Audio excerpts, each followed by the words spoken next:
Good afternoon, everybody, and welcome to this organization, this session. And I'm the İhsan Sabuncuoğlu, Rector of Abdullah Gül University. And I really thank the Americ to organize, to host this event, very important event. As you know, as you probably know, our university is one of the pioneering university in the country, which really pays attention to the United Nations Sustainable Development Goal, SDGs. These goals are also the goals of our university, and they are all well included in the curriculum and some part of our activities, and the topic that you will be discussing is also very important for us, and I really appreciate for your time and participation. I also thank to the Mr. Dali Tenho and Mrs. Nudhara Yusuf, if I am not mistaken pronunciation mistake, from the United Nations. These two valuable people are from the United Nations, and I really thank them for contacting us and partnering with us in regarding to the United Nations 17th anniversary celebration. We are really proud of being the part of this celebration event. I also welcome to all the participants of this dialogue, everybody, including Burak Hoca and the other participants, our students. And this event, this dialogue is the first series of 10 that our university is going to organize to discuss the global challenges the United Nations and all of us facing in coming years and decades, as well as the different United Nations Sustainable Development Goals that we hold in our institution. Before I leave this floor to our dear moderator, I encourage all of us to share our opinion and reflections freely, and look forward to a rich discussion and good session. And thank you very much. Thank you, Sandra. Thank you for this kickoff. I think now we are well warmed up for a rich discussion, as you mentioned. So now I would like to introduce Mrs. Nudhara Yusuf. Thank you very much for joining us and leading us in this process. So I hope I pronounced your first name correctly, Nudhara. That's perfect. Yeah, thank you. Thank you very much for having me today to help stimulate this discussion. And as your rector correctly said, this is so important that everyone is engaging. And we'd also just like to thank the university in general for being so keen on promoting the values of the United Nations. It really is when young people and institutions that foster bright young people are taking the United Nations into their academic learning, but also just their peer-based learning, as you're doing here today, that we really are going to see change in the long run.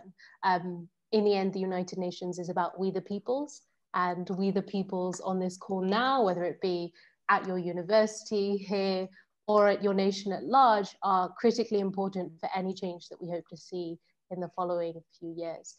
Before we begin, going off of exactly what your Honourable Rector told us, I do want to play for you a little video that was sent to us by the Under-Secretary General of the United Nations 75th Anniversary Campaign, Mr. Fabrizio Hochschild, as a message for the university and the UN 75 dialogues and what they hope to achieve. So if it's all right, I'm just going to share screen quickly and play this video for you. And it should help set a tone for the discussion at hand. Greetings. My name is Fabrizio, and I'm a special advisor to the Secretary General of the United Nations. It's a pleasure to speak with you today. My appreciation also goes to the hosts of this dialogue. We are in the midst of upheaval and face a dangerous contradiction with global governance at a crossroads.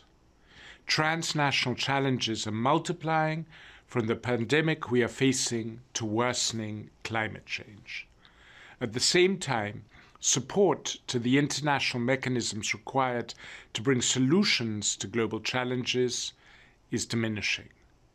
2020 marks the UN's 75th anniversary, just as we are in the midst of this paradox of rising global challenges and diminishing global cooperation. Against that backdrop, the Secretary General launched the UN 75 initiative at the start of this year to gather people's perspectives, to have a basis to craft a more inclusive, more people-driven agenda for the next 25 years. The UN is an organization of member states, but as the first words of our charter indicate, ultimately we're accountable to we the peoples of the United Nations. We set out to hear from people all around the world, especially from youth. We want to hear your concerns and hopes, what you want the future to look like, and what your expectations are of global cooperation. Every one of you is a stakeholder in international cooperation, and everyone suffers when it does not work well. We appreciate the time you're taking for this discussion. We will attentively read the summary of your dialogue, and it will be included in our analysis of all survey and dialogues we receive throughout 2020. Please also take a moment to fill in the UN 75 one-minute survey and share it widely with your colleagues, families, and friends, so that we can include as many voices as possible in shaping the path forward for our organization. Your contributions will feed into a final report of the UN 75 initiative by January of next year, which will be taken forward by the Secretary General in his efforts to revitalize the United Nations and reset global governance so that it delivers on the shared aspirations of the peoples of the world. The UN General Assembly recently adopted a forward-looking declaration during the official commemoration of the 75th anniversary on 21 September. The Assembly then tasked the Secretary General with crafting an agenda to make the commitments in that declaration a reality. This dialogue today will help shape that agenda. My office has published an update report on the findings of the UN 75 consultations held so far. We found that the world is not as divided as it often seems, and that people everywhere want to see countries cooperate to confront global challenges. I encourage you to read the General Assembly's declaration and to explore the findings of our report. We wish you a stimulating discussion, and we're looking forward to learning of the outcome. Together, we can be the change we want to see in the world. Thank you. Thank you very much. So this was the initiative for the UN 75, and all of the discussions that we're going to be having today are going to feed directly into a report in January that will be presented at the United Nations General Assembly. Without further ado, we'll get right on into the discussion. I'd like to start off with a bit of a vote. You're all at university now, you've seen the world as it is. I'm sure that a lot of your professors and lecturers have given you their perspectives, but equally as engaged students across the world, I'm sure that you've read the news, seen what's happening in the world around us, both in the past and what you think is going to happen in the future. So my question is, given where we are today, do you think the world will be better off, worse off, or the same as it is today in 2045, the centenary of the United Nations? So take a minute to think about that. In 25 years' time, will the world be better off, worse off, or the same as it is today? we've run multiple dialogues across the world and we always get different answers for this. So I'm definitely curious to see what you think. I'd like to now call on those, if you could use the raise hand function on Zoom. Is everyone okay to use that? Yes, okay, I see a few nods, that's perfect. So if you think the world will be better off, could you please raise your hand now? In 2045. We've got a few. Okay, and if you could please lower your hands now. I will ask you to tell me why in a minute. But if you think the world is going to be worse off, could you please raise your hands now? A few, okay, perfect. And if you could lower your hands, and if you think we're going to win some, we're going to lose some, but largely we will remain the same, can you raise your hands now, please? Okay, a few more. All right, so it's great that we have a few different opinions here. What I'm going to ask is, if you thought the world was going to be better off in 2045, would you like to raise your hand now so I can ask you to unmute and explain why you think this is the case? Yes, let's go to Mele. I'm really sorry if I pronounce your name incorrectly. Yeah, you're pronouncing it very well. It should be that's the way I think. It should be better from now, because as you know, we are consuming all the sources in the world, and the urbanization and social environment is we are losing that. So if it's not better off, I think there's not going to be a real world as it is now. So as we see, we are in the pandemic, so we are seeing such viruses. It's some kind of warning mechanism of the world, I think. So I think we need some kind of development. It has to start from political manner, and I feel like it's going to happen one day, but I think humankind is waiting for a disaster, and then after that, maybe we can have a better world. That's what I feel. Thank you so much. So really, your opinion there is the only way is up at this point. We've sort of, as a global society, done as much harm as we possibly can. So next up, we have to do better. I mean, this is fair enough. I think the Secretary General has strictly instructed all staff of the United Nations to say it's not climate change anymore, it's the climate crisis, which is the only way we address it nowadays. Because it's true, if we don't do something now, then there is going to be no planet left. So let's go to Hassan. Yes, thank you very much. So basically, I raised my hand hoping for and also predicting a better future. That's because I can see that there's a lot of technological advancements. I hope there's even more yet to come, as we can see by the trends, and also on a health perspective, technology, and hopefully this will also translate in more social, better social life for everyone. Also, as you just addressed, the climate change has been, or climate crisis now, is being better addressed now, better than ever. It's still a long way to go. However, I feel optimistic that this will continue to develop in a good way, in a way that we want to have it to an end. And I think it's moving now faster than ever. Thank you so much, Hassan. So technological advancements, this need to just innovate constantly is what's going to save us. Let's go to Feyzanur. Yes, I believe that the world is going to be a better place because now we are putting effort to discuss like sustainability, ethics, justice, you know.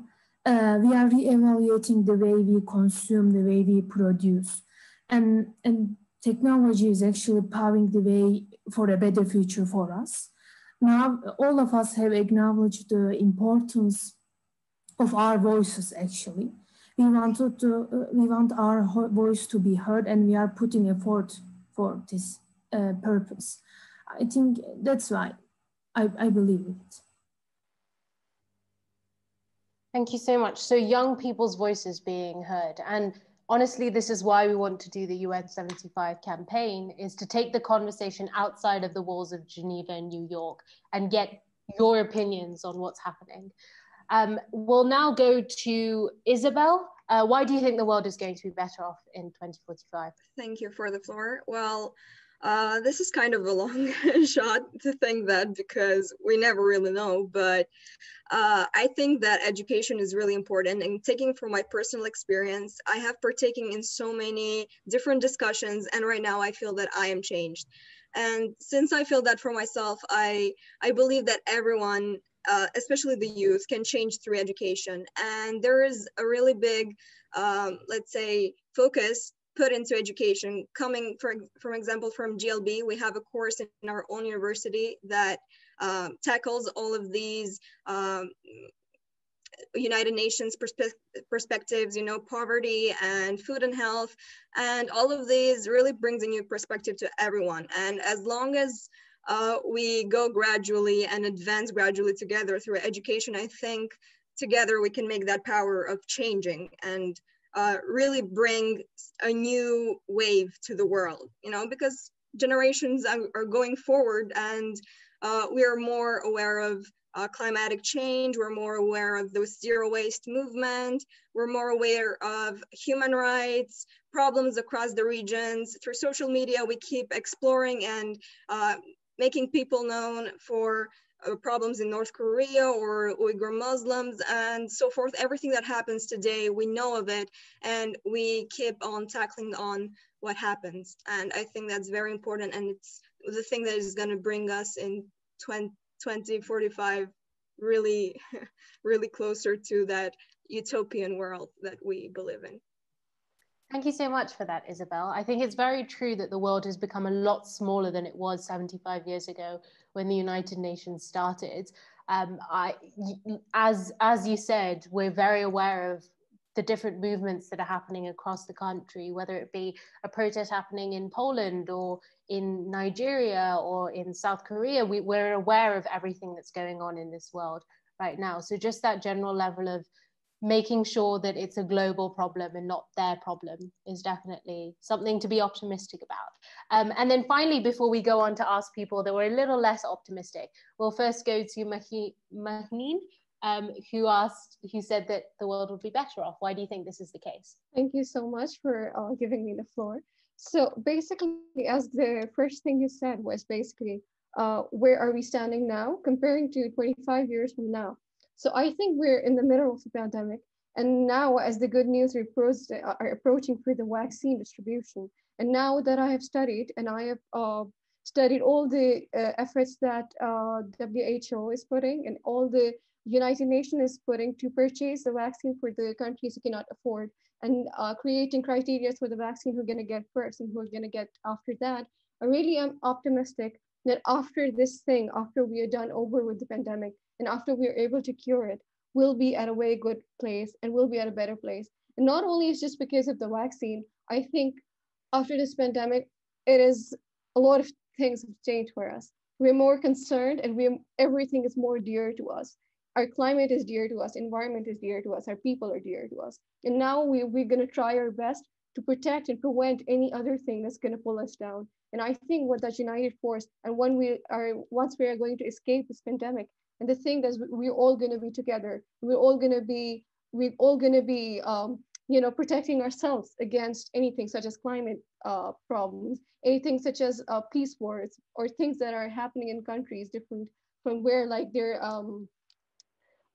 countries aren't in good relations. Everyone is going to work together. And I think this was not really pleasant, must say, after a lot of people have died, but it was kind of a uniting force, because the pandemic didn't leave a single country, no matter if it was a superpower or it was just an underdeveloped country. But I think this has united us, and it has just brought us a lot closer. And we will try our best to stay united. And I think it just turned out as a uniting force. Thank you very much for that. I mean, aptly so, with the United Nations being sort of the central theme for this conversation. But even so, I was speaking to someone, a former Deputy Secretary General the other day, and he was saying, really, right now, this pandemic has given the global community a chance to build back better. And so if we can achieve that, then I too am optimistic that we're going to be doing better. But that's a big if. So let's go to the people who said that the world would be worse off in 2045. Do we have any pessimists or even realists here? Let's go to Mohit. Thank you for the floor. Well, I think a realist would be more of what, to describe myself more than a pessimist, because the thing is that I do not see the world being a better place in 2045. The thing is that, in our previous GLB courses, we have talked with several other people. And in one of my papers that I did 2 years ago, I talked with someone from the UN IPCC, the International Panel for Climate Change. And again, 2 weeks before, in one of our GLB classes, we had a representative from the UNHCR in Turkey. And it's just so difficult because while it is important for us to be optimistic about all of the sustainable development goals that we've made, it's very difficult to actually fulfill them. I mean, even if we have half of them done by 2045, I think that will be a very big achievement by itself. The thing is that the problems that we're looking at, they are very dynamic, and they have so many backgrounds and so many phases to themselves in different countries and different cultures and everything. They cannot be solved by defining as just one problem. And while we've got all of the sustainable development goals, they're just, it's a very wide variety to which I think it will be very difficult to, along with other problems such as overcrowding and population growth, it will be a very difficult thing to do by 2045. And for which reasons, I do not think that it will be a better place. Thank you so much, Mohit. I think actually this idea of prioritization or even triage, because it's become somewhat of an emergency at this point in time, is something I want to touch on later. So thank you very much for bringing that up. We will be talking about what we should be prioritizing as a global community. But before we do that, let's go to people who thought the world is pretty much going to be the same as where we stand today. We'll win some, we'll lose some, but by and large, we're the same people, we operate in the same societies. It seems to be a popular opinion, which is great. Let's go to Anye.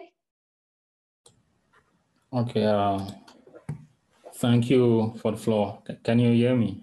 Yes. Yeah, so I think my opinion is the world will probably be the same if because in my opinion, it depends as to the steps that we take and the United Nations. If things are initiative like the UN 75, if initiatives like this do not come up and get data as to how the different countries can collaborate, in my opinion, the world will be the same, because right now, as we see, even in the midst of the pandemic, we still see some countries pulling out from international organizations. We still see human rights violation all across. You look, so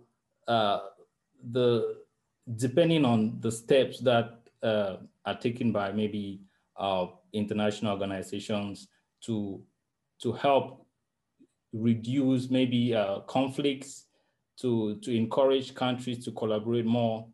If those steps are not emphasized, I mean, the world will probably, it would remain the same, because there's a cliche that I usually joke around with some of my friends, that when there is a conflict or something going on, we have the UN saying we are following up, we are watching closely, and nothing changes.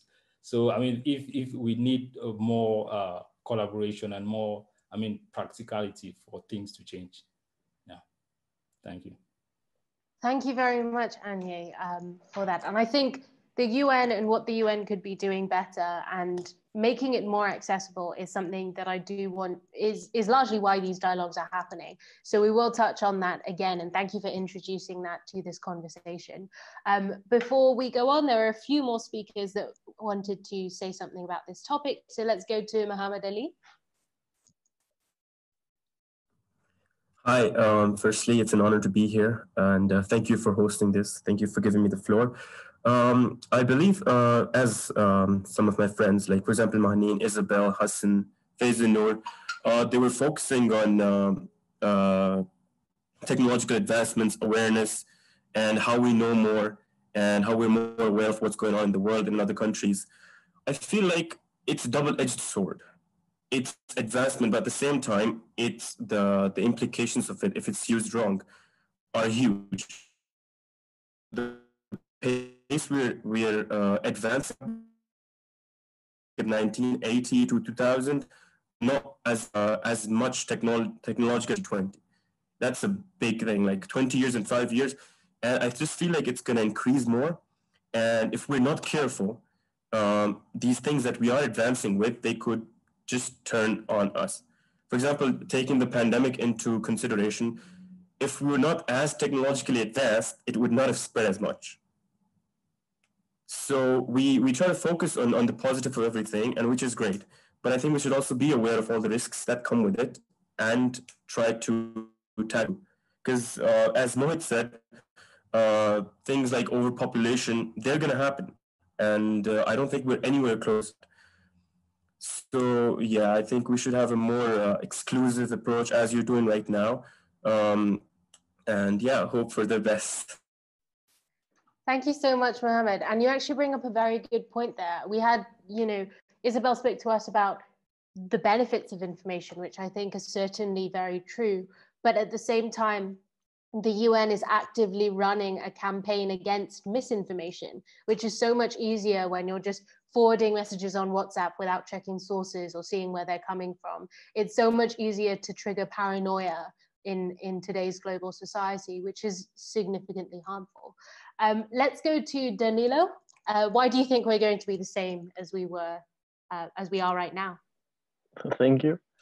So yeah, I think I'm pretty much in the same page as Muhammad. Is this double-edged sword, or this kind of balance that tends to go with a little step into the negative side, and with a lot of steps, it goes a little bit to the positive side. So I think we're doing a lot of things that are positive, equality, this distribution of goods, technology and advancements.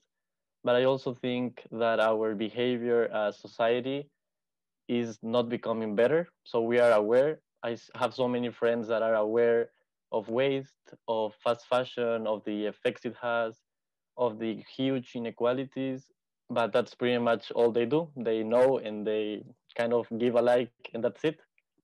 And so this behavior is what we need to change. And I'm not sure if it can change in 25 years enough to make the world better. But I hope and I think it can, and it will.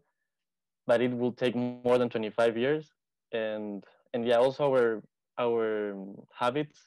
So technology is so huge. So now people buy more and they order more stuff, and all these they travel more. So yes, they are aware, but they don't responsibly act. So I think it will take a lot more time to change our behavior, to rewire our human way of being. But it can be, but I'm not sure if in 25 years. So that's why I say it will stay the same. Thank you so much, Danilo, for giving us that sort of very realistic take on things. I know during the Black Lives Matter protests that were happening in America, still are happening across the world, a lot of people just posted a black square on Instagram and said, oh, that's it, I've done my part for the movement. But that's not it. It's about spreading awareness and then continuing the conversation. The number of people that just share a story and think, oh, this is it, I'm now a youth activist. It's not quite the same, is it? So thank you so much for that. We're now going to go to Ekin. Burak, if you could share your opinions as well. Yeah.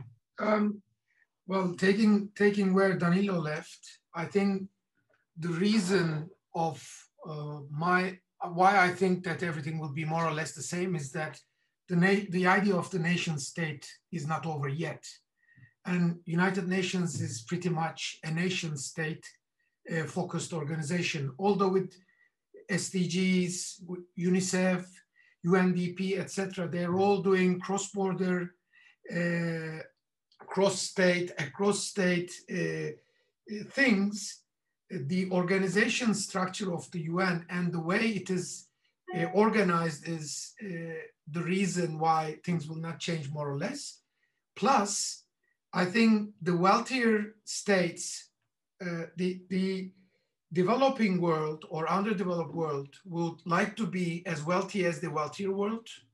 And the wealthier world will be happy to stop further.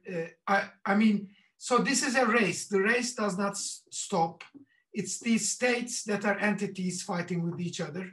And there's huge income deficiency and indiscrepancy between the states. So as long as this exists, I don't think anything will change. The underdeveloped or developing countries will have the right to become or try to become more wealthy. And this would mean that the climate crisis will get worse, etc., etc. Thank you so much for that take. And I think that's sort of on the money when it comes to the dilemma that we've been facing for so many years. You know, we said trade and liberalization would help save the world at one point in time. 60% of all global trade happens between rich countries. Poor countries get excluded from a lot of the trade networks in the world. On the other hand, we said, you know, we'll do the Paris Agreement and we'll have our national determined contributions, and then Trump pulls out of the Paris Agreement. So one of the biggest polluters in the world is not doing anything. We had the global pandemic, and then USA pulls out of the WHO, which is the biggest funder of the WHO. So what do you do when you don't have resources? So for sure, I think it's that Article 3 in the United Nations that says we must respect the sovereignty of the states is a trade-off. And it's an important one. And also from our host as well, Emmerich, if you would like to share some thoughts. Yes, thank you. I couldn't raise my hand, but I would like to share an opinion and maybe close this round on a positive, optimistic note, because I'm part of the first group. I think life will be better in general, because just with the simple logic that if we look at 75 years ago, actually we should go back 20 years ago in this exercise, but let's look at 75 years ago, which is not so long ago. We all know 75-year-old people. And 75 years ago, the world was ending its Second World War. Horrible things were happening. The situation was worse in many aspects worldwide. Inequalities were greater. There were wars, in terms of numbers and of conflicts and death, you know, it was way larger than today. The health situation, even though we are in the middle of the pandemic, but the health conditions were not as good as today. Developing countries, you know, now are developing. So back then, you know, you had several layers of development, and now it's getting more homogeneous. So if we look at this evolution, I think that we can be optimistic for some more progress in the coming decades. So in general, I would think that, you know, we are complaining a lot and we're focusing on problems, but I think the problems we face nowadays, some of them are very challenging and need to be dealt with, but I think we have the capacity to deal with them. And back then, you know, we were focusing very much on the basics, like staying alive. This year maybe was a bit different, but I think we'll go over it. Now we are already seeing the end of the tunnel. And I think then we'll pick up and continue our like growth as a united nation. So that's my opinion. Thank you so much, Emmerich, for sort of giving us a little bit of hope going forward as a global community. But you also bring up a specific point about addressing the problems, and this sort of goes back to what Mohit was saying as well about prioritization. So the next question that I want to pose to our group here today is, what should we prioritize? Because the fundamental problem that we face, whether it comes to economics in the household, where it comes to national economics, or just, you know, the world at large, is that we want to do an infinite number of things, but our resources are finite. And this is the same for any member nation, and therefore for the United Nations as a whole. So what should be the first priority that the United Nations addresses in the next 25 years? Is it climate change? Is it human rights? Is it quality education? Is it technology? Is it regulation? Is it transparency of governments and institutions? What is that one golden thing that you think, you know, if we don't do this, there's no point doing anything else? Let's have some hands and let's see what people think on this. Let's go to, oh, nice. We've got this is an active group, which is going to make for great discussion. So let's go back to Melly, actually, who started off our conversation. I think the first thing that we should change is the general world system, the economical system, because these all problems are happening from the capital, the gaining capital. So this ambition creates the climate crisis because of the overproduction, overconsumption. So on the other hand, this system creates some kind of conflicts and wars because of, again, capital. So we are having some political issues right now in the world, all over the world. So I think this system is coming to the end and trying to survive. That's why that we have increasing conflicts in terms of political, in terms of humanitarian, in terms of climatic. So the first thing we should change is this. I don't know what we should call it. It is or neoliberalism or whatever it is. We need to change this approach. We should give value to more humanistic things rather than capital. That's what I think. Thank you so much, Melly. And, you know, old habits die hard. So I think it's definitely a big feat to ask of the global community. But increasingly, you do see, for example, New Zealand is developing a different index as opposed to GDP to measure economic development and welfare that includes measures like environments, general happiness, and human capital, not just. So I do think things like that are small steps towards what you mentioned. Let's go to Maneen. Yeah, thank you so much.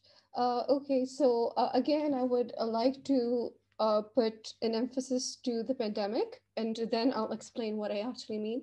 So I think all the concerns right now are kind of and sort of secondary, because whatever we do and whatever we try to improve, there is something that is constantly sucking all the energy. So I think the first priority should be to reduce the inequality between the countries that has grown over the time, and which COVID has increased a lot. And I think for that, the first basic thing would be, since UN's 17 Sustainable Development Goals, I think there's like one, if there is like the inequality is reduced between the countries, I think that will be the sole good development that will help all other goals. But by that, I mean that if there is like a reduced inequality between countries, everyone is having not equal, but according to their proportion, according to their need, they have the resources, by which I mean that it's going to help reduce the poverty. It's going to help improve the health. It's going to help improve the education. And I think, and just as right now, there's like a big concern, and I think this is like a big danger, which is already right now in the air, which is if the vaccine isn't distributed right, we're gonna just be divided more into more groups of countries that are really rich, and they'll be maybe developing, and what about the developed countries that are already in a really bad position? They're going to just be bad. So I think if we just focus on this thing to try to minimize the inequality between the countries, I think this is going to prove to help all the other problems and all the other problems and issues that the countries are facing.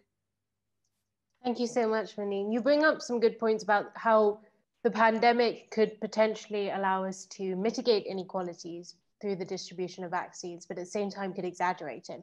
And I think another place where we see the pandemic acting out like this is in education. education is now contingent on your ability to connect to an internet and have a laptop and have the right devices. People who have 2 computers are better able to educate themselves than people who have 1 computer, because being on a Zoom call and being able to read something at the same time is helpful. So this type of contingency that the pandemic is giving on certain development aspects is definitely a crucial thing that we need to pay attention to. So thank you for that. Let's go to Muhammad Ali. Hi, as you mentioned when we started this call, you said that the UN is for the people. Yep. So I feel like the first thing we owe the people is the truth. Transparency. I feel like there should be, probably the UN, it should build a trustworthy brand. I'm not saying you're not trustworthy, I'm sure you are, but like something that everyone around the world can hold up to a certain standard. They can believe in it. They should not doubt the fact that, like, you know, maybe because they're, I don't know, maybe they might be biased or they're politically affiliated with somebody, so that's why they're saying something like. So if we can focus on getting the truth out about everything, like, I feel like we need to be braver, we need to be bold, we need to have courage in facing institutions, governments, agencies, countries, and trying to find out what's actually going on. Of course, like, it's a very non-violent way of doing it, but I feel like we should be a little more braver than we are, and maybe we don't need as much resources as you mentioned that, you know, we have finite resources, but we, you know, use them everywhere. So maybe getting the truth out to everyone, that would help people knowing what is right and what is not, and to trust it and to act on it. And one more thing is maybe as a student being through, going through the education system, I feel like we need an overhaul of how we see education. I mean, if you look at the world, everything has changed. All type of systems, transport systems, economic systems, everything has changed except education. So we're still looking at traditional classroom, traditional schools. And yeah, there are some countries, the Scandinavian countries, that are trying to make it more exclusive, more practical. So I really feel like we should start really at where it all begins, like when we start going to school, when we start getting education, what education means.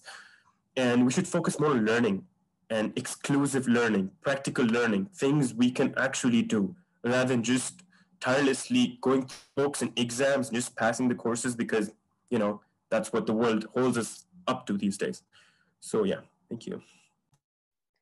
Thank you very much for that sort of very grounded argument. I will ask you as well to have a little bit of a think about how you think we might tackle these problems of transparency in education, because that's going to be the next question that I pose to the group, and it would be interesting to hear your opinions on this in terms of suggestions and solutions. In the meantime, let's go to Isabel. What do you think we should prioritize? First of all, I want to say to Mohammed, how could you say that? You know, when our university is one of the best examples to show how education is not is not the same as wherever else you might find these examples of just passing exams, because we do have in our curriculum subjects such as GLB, and besides that we have every summer we have traineeships and capstone projects and stuff that make you go out into the real world and actually explore your profession and explore your passions. So yeah, okay, I understand. But yeah, I also wanted to kind of compare that to what I thought was the most important thing to focus on, which was quality education. And I wanted to also take our university as an example for that, because, you know, we shouldn't focus only on mathematics and physics. I guess that's what Mohammed wanted to say. We should also focus on emotional intelligence, for example. We should also focus on what we can do, how can we improve ourselves, our societal needs, how can we improve our philosophical thought, how can we improve our impact to practically do something in the world. And yeah, this is why quality education, I think, is the most important thing that the United Nations should focus on. And it's also a very important thing, not only for developing countries and wealthy countries which have education on very high standards, but also for the countries that are a little bit below the poverty line, or that are still struggling to even learn alphabets and still struggling to go to school and have those facilities. Because as people have more facilities and as people know more, they strive to do more, they have more ambition, they want to do more good for their countries. And so as people are more educated, they do better in general for their countries. And if we take all of those together, you know, if people come together and learn more, I think they can do individually good for the countries rather than expecting always from others. Because, you know, poor countries, they always maybe expect to get some help, but if people there themselves are striving and looking out for themselves and can do that by themselves, I think they won't really need us anymore. And maybe the United Nations won't even be a thing, you know, because they can look out for themselves. And yeah, you get it, basically. This is. Thank you so much, Isabel. I think, you know, really teach a man to fish as opposed to supplying fish. You know, the goal is to not need foreign aid anymore. And that would be fantastic if we could just have, you know, self-sufficient global systems. We'll go quickly to Mohit as well, just in the interest of time. Will proceed briefly through all of the statements. Yes, Mohit. Thank you. So, I mean, I think I'm actually coming back to the previous thing that I said about prioritizing, you know, things that we need to focus on more. And in this context, I actually would agree with Muhammad Ali and Isabel, because the thing is that, you know, education is a foundation for everything. And the thing is that our world is changing so fast in terms of technology, in terms of, you know, the new problems that we're creating. But then we can also solve these problems as fast as we can create them. And we can do this through the basis of education. And the unfortunate thing is that, you know, education is not at the same level in everywhere enough to meet these problems. For example, this GLB courses and everything that we do right now, I wouldn't have been doing them if I was studying in a Tanzanian university where I am right now, unlike a Turkish university that I am in right now. And the thing is that from the education perspective, there's a lot of youth programs and projects that we do, which I want to reflect later on when you ask your other question. But then these youth programs are actually the basis of this pedagogical evolvement that I would say. And I think, you know, the UN needs to focus on how to stabilize this educational thresholds in different parts of the world. Thank you so much, Mohit, for that as well. I'm going to quickly move through the statements so that we can get everyone's opinion. So let's go to Anya. Okay, yeah, thank you once more. I mean, what the previous speakers have mentioned about the education, I think is very important. That education takes it from one end, and about the other end, the other part, which I think is very important, is governance. I would like to say specifically looking at African countries, and from an African country, I would say the governance and the leadership in most African countries is a disaster. It's really terrible. And according to the UN, right now we have about 226 million youth. So the UN estimates that by 2030, they're going to be like about 1.3 billion youth in Africa. That's about the population of China right now. So what happens to all of those the youth? You tend to see some of them trying to go across the Sahara, dying in the Mediterranean. So what causes all of this? I think at the bottom of this is governance. If the UN can, I think they are good in urging governments, government institutions, the government to, reform their policies, the policies that they have. In most African countries, you have they practice politics of exclusion. We have countries with over 200 different tribes, and a single tribe takes over the government and monopolizes it. And you have this politics of exclusion where other tribes are excluded, and there's a growing resentment, and it spills out conflicts here and there, and youths are displaced all over the place, and they start fleeing. So I think if the UN can, even as we move ahead, get in contact with some of these governments, local NGOs, civil societies, and work with them to monitor growing marginalization in some of these countries, growing resentment. If they can tackle them before it spills out to an outright, that would be good, and we can. Things could be better. Yeah. Thank you so much for that, Anya. You've given us some really, really great insights, and we'll be sure to add those to the dialogue transcript. So thank you so much for that. We'll now go on to Hassan. Thank you. And I believe that people should be given equal opportunities in many aspects, equal opportunities in education, in healthcare, also in a peaceful life to live in. I think this integrates well with all the other aspects that my friends have suggested. Since I think the problem is we have so many problems we need to solve, and we have so many bright minds that are not being well used. They're not being put into function because of the country they were born in, or a health situation they have, or not having valid or available quality education. So I believe that we should focus on giving people equal opportunities to pursue solving these problems for everyone. Thank you very much for that insight as well. And lastly, we'll go to Faizanur. I just want to say that all of my friends are so right, but I think I placed the ending poverty at the first place. And I believe that education is a way to do that.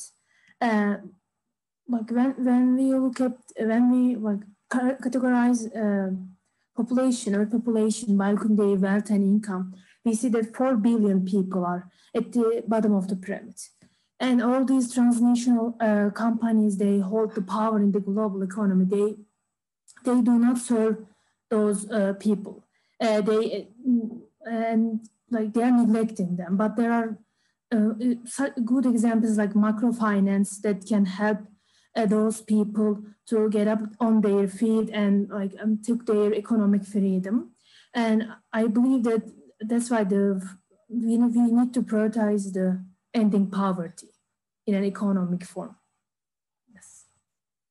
Thank you so much, Faizanur. I was actually doing a case study on microfinance just a few days ago. I do think it's one of those tools that really has a lot of potential if yes. used appropriately. So thank you so much for that. The last question that I know that we're coming up to the hour now, but I do want to just quickly pose a last question to this audience, and then if we can get some brief statements and ideas from all of you. We've discussed the problems. We've discussed where we want to be, what we want to achieve. We talked about education, government transparency, young people getting involved, equal opportunities, and also just building back from the pandemic and reducing inequalities. So we talked about all of these issues. But how do we get there? This is my question. What should the United Nations do to get there? What should the governments and the people do to get there? I'd ask that each person give me one solution that you think is going to work, which is a difficult ask because there are a billion things that you need to do for even a tiny project to work. But do you have any recommendations for Secretary General Guterres or for global communities as a whole that can be presented at the United Nations GA to say, look, this is what the young people think we need to do to achieve what we want to achieve? So do you have any solutions? Do you have any suggestions? or even constructive criticism of the United Nations and the global community at large. So I see several hands raised. We're going to quickly go through as many of these as we can. Let's go to, I think, Faizanur, you just spoke, so I'll come back to you. If we go to Maneen. Thank you so much. Okay, so as I am really aware that we're running out of time, so I just really quickly want to say that whenever our countries, it's just generally as a general part of a general population, well, we have countries cannot solve it between them. We're going to go to UN. We're going to talk to them. So I really think that's what we believe of UN. So I really would recommend, and this is what I personally think, that we should have, that UN should have like more and more parties and the meetings between two parties, the conflicts of the two countries, to establish more peace and to talk about all the conflicts that are going on and to more actively just solve them, because they're even the country I belong from, since I belong from Pakistan, there have been disputes that have been held since, I don't know, I mean, it's something that UN can definitely do, and they can ask the two parties to sit and have peace talks, and we can talk about it. So I think it should more actively work on that and try solving the disputes, because the UN is the only hope. If we're not able to solve them, we would count on you. Thank you so much, Maneen. Again, these are all great suggestions. I just want to make sure that we have time for everyone to participate. So we'll go to Danila. Thank you. So I think the first thing, I could not decide on the biggest topic that is the most important, but I think it's very important to normalize making a change. But so this starts with children. So I think that the UN can really make its social media or the way it addresses people more accessible to children, because we don't need to wait for high school or for university to get to this. So children, maybe YouTubers or TikTokers, or I don't know, a way for children to get involved and to say, oh, yes, it's normal for me to become vegan, or it's normal for me to make a change, without people telling me, oh, are you really going vegan? Are you really making a change? And through this, I want to connect it with maybe a bigger thing of making a place for people to only educate on their minds, on their health, mental health.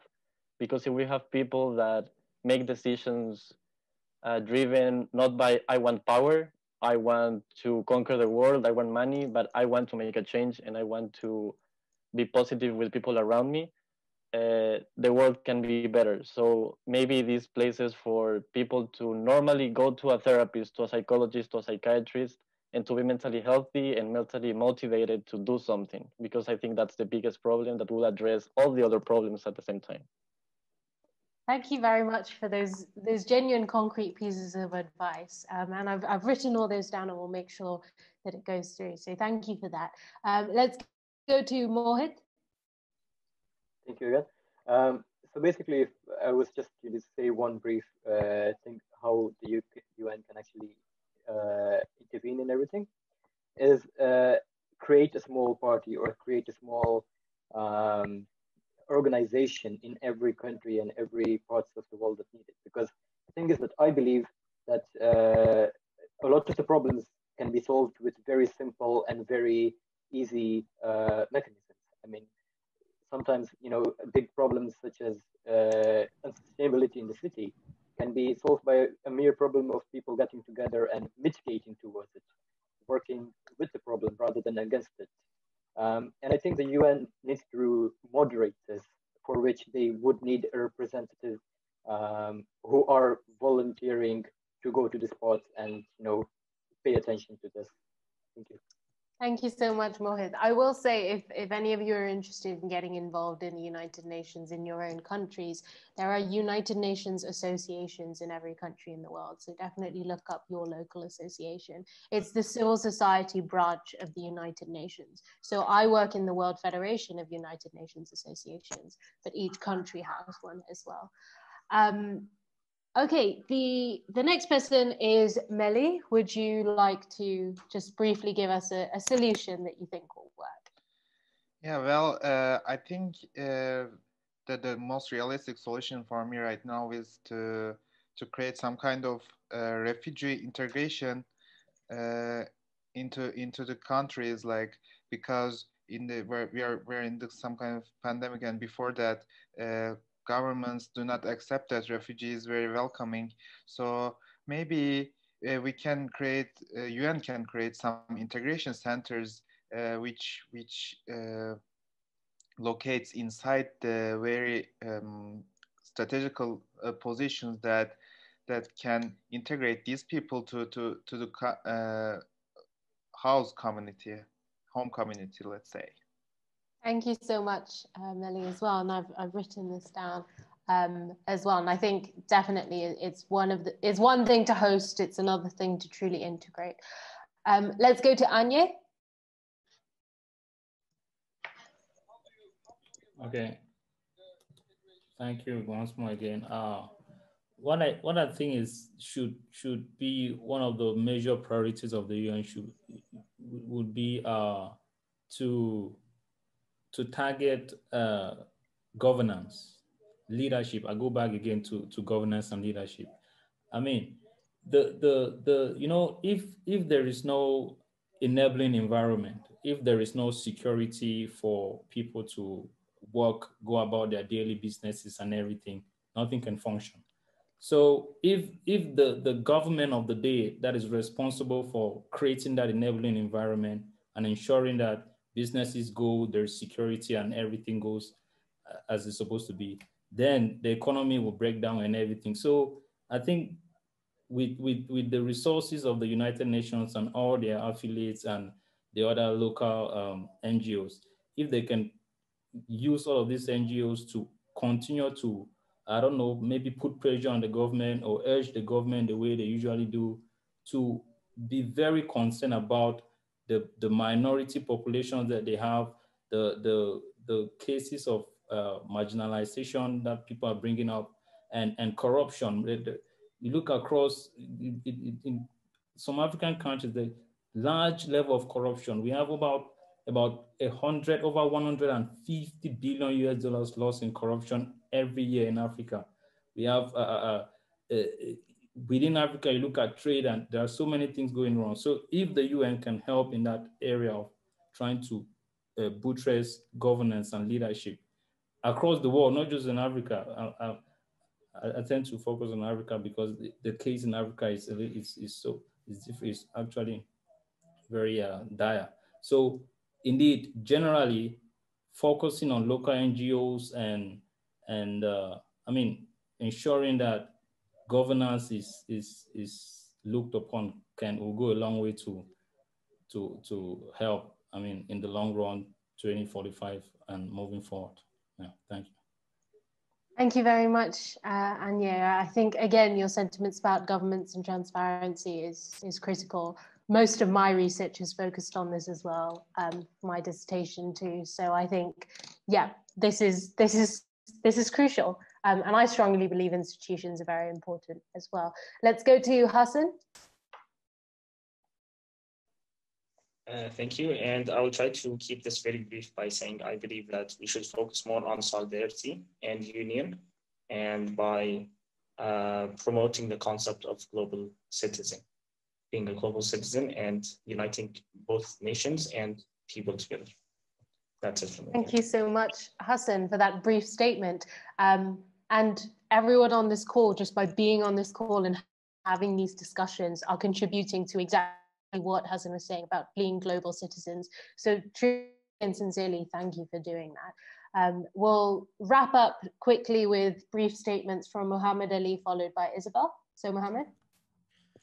Well, I hope I don't say anything that's gonna, come back to me from Isabel. I'll just try to keep it exclusive. I'd like to firstly kind of repeat what I said about transparency and truth, and also elaborate on what Mohit said. So firstly, I'll try to keep it brief. The thing is, I grew up looking at UN almost like a superhero organization. Like, it's like, okay, if something goes wrong, we can trust the UN, we can rely on it. And I feel like over the last few years, all the conflicts I've seen, for example, I'm also from Pakistan, we've seen Kashmir, we've seen other areas. I feel like because of UN's very, very docile approach, some things could have been prevented which were not. A lot of mass shootings, a lot of massacres, a lot of killings. So I feel like UN should be a little more braver, more courageous in being more active and forward and showing people what's going on. So that if, for example, as the UN is a very peaceful organization and there are certain limitations to what UN can do, if you can get the news out, if you can get the truth out to the whole world, maybe the whole world together can do something about it. And I really feel like, as Mohit said about associations being in every country, that the UN should be a lot more involved with people who are not just, for example, who are not just professors or not just experts, but also people who are down there, people who don't know what's going on, people who need somebody to trust, somebody to look forward to, somebody to go to. And I feel like by that, because United Nations could be one of the only big organizations that can operate in every country. They're not affiliated. They don't have a bias. They don't have any political, affiliation with anything. So because of that, they can actually really help. And removing that other, that we humans have this, I still remember this from one of my GLB classes. I think Burak Hoca was also there. It was about humans have this other perception. And it could be another country, it could be neighbors, it could be anyone. So maybe if we can break those stereotypes and we can, go towards a better world. Thank you so much. I hope I didn't say too much. No, thank you very much, Mohammed. And then I also know Faizanur had your hand up. So if we could get a very brief statement from Isabel, and then we'll get a quick one from Faizanur as well. Yeah, yes, I just Isabel. wanted to say maybe we can do more forums and gatherings for the youth, because I know that those are the things that have helped me the most for expanding my vision, knowing how to debate, knowing how to socialize. So things like MUN, EYP, so those, and maybe those could help maybe make the youth more aware of what's happening. I think that would be very important, like informal education. Thank you so much, Isabel.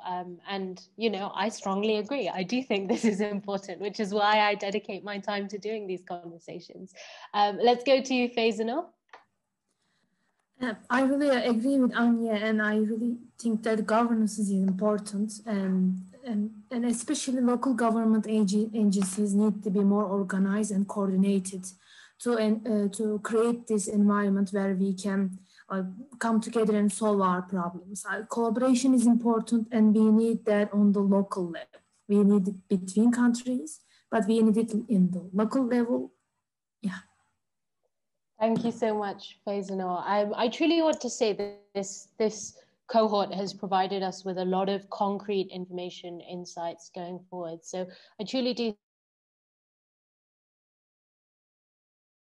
thank engaged with this discussion for spending this evening coming onto this call and discussing the UN 75 trajectory with us. I also want to quickly touch on something that was brought up by several participants about the UN reaching out to young people and being more accessible, which I truly think is very important. But my own story as well is I did the same growing up. The UN was a superhero to me. It was inaccessible. It was a building in New York and a building in Geneva, and that was about it. I didn't know much else. But you'll be surprised how accessible it is if you go out tomorrow and decide, I want to do something about it.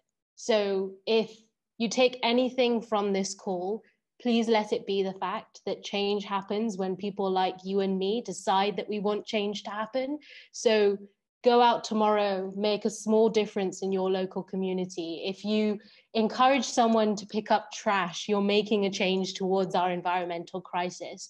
If you ask someone to turn off a light when they leave the room, you're making a difference. If you start a small group of young people who go and tutor a local school that maybe doesn't have enough resources, that is making a difference. If you decide tomorrow to go and clean up a pond in your local community that's quite dirty, so your friends are going to go and clean it, this is important to our community. The Sustainable Development Goals will only be sustainable if us as young people decide that we want a difference. So tomorrow, go outside and decide to do one thing that's going to make you a more global citizen. And I promise you it's going to make a world of a difference. Thank you very much for hosting me today and having me be a part of this discussion. And I hope that you found it as interesting as I did. Thank you very much, Nudara.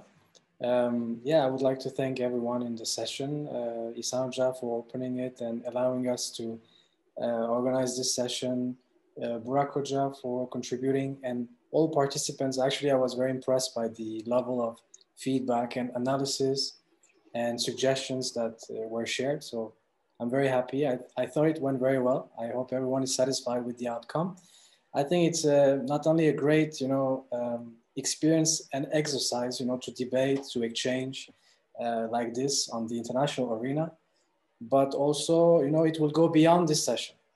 Some notes are being taken and they will be used by the United Nations in the coming month, as mentioned in the video and by Nudara previously. So, it's not staying there, right? So as I mentioned, we recorded the session. We will be publishing it on the website of the university.